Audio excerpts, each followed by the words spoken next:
no surprise that this weekend was insane. Government Yeah. shutdown, the weather. How much does that affect the airlines themselves? It does affect the airlines because, one, you have all these passengers are stranded. Two, you've got aircraft and crews that are out of place, and that means you have sort of relocation flights, aircraft are not in the right place at the right time, and that sort of adds chaos to a system which is already sort of, they're having to cut flights and having to sort of make changes on the fly, and that sort of makes things much harder for the airlines. So there's a snowball effect here, I imagine, right? No pun intended, but I just can't believe things get any better rather than worse over the next few days as we get bad weather in Chicago, it snows there, and the government shutdown, even if we have a solution by Friday, still is going to hurt this week. It is going to hurt this week. I mean, we're seeing the government already talking about restrictions that will ramp up to 10% by the end of the week. And so the longer the shutdown actually lasts, I mean, we're still not quite sure when the shutdown will actually end, and the longer this lasts, air traffic controllers still aren't being paid. You still have restrictions on flight and the bad weather. So it's all going to sort of snowball into more cancellations, more delays, and more frustration for travelers at the airport. Enough so that it would extend into Thanksgiving, or if there's an end this week, it could be cleared by then? It's still to be determined how quickly the government rolls back these restrictions, and also what the other mitigating factors in terms of weather and other things are. So it's still up for debate whether Thanksgiving travel or not will be disrupted, but we will have to sort of see.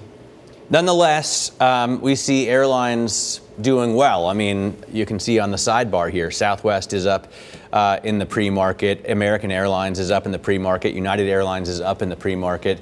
So the rally in the shares doesn't reflect the chaos on the ground.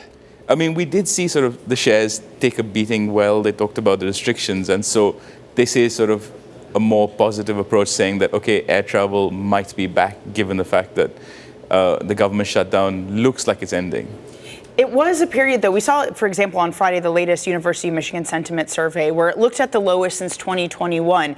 These airlines have reported people who are willing to pay up for things like business, who are enthusiastic about traveling.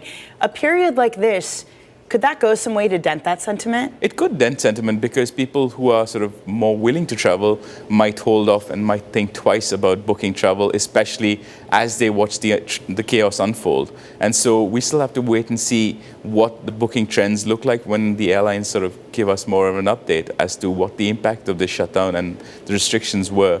But in terms of sentiment, it definitely plays into sentiment. I mean, the airline stocks in general, at least the big ones, right, have all rallied since Liberation Day. So they were higher at the beginning of the year, but they took a huge hit into April. And since then, they're all on the uptrend, at least United, American, Delta. Does this put that at risk? I mean, United and Delta had great results, and they talked about how they have consumer base that isn't as affected by inflation and higher prices because they are sort of more immune to those things, and they've sort of gone more premium. They've sort of changed their aircraft mix to add more premium seating, and that's why we've seen the low-cost carriers struggle a little more.